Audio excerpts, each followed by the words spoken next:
If there is ever an example of the incompetence of the Jamaica Labour Party government in the execution of their mandate, the current unpreparedness for the reopening of public school system is one such.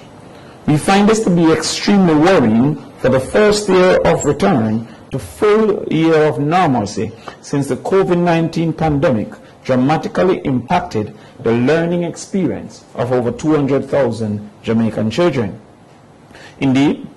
almost every aspect to a smooth school reopening that falls under the control of government is in a state of disarray. This serves as an handicap to the school's management teams and a further risk to the successful education of our Jamaican children.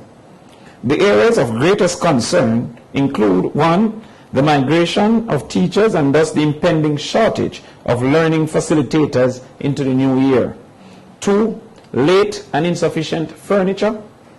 3, poor implementation of the 6th Farm Pathway Program, otherwise called the 12 and 13 Plan;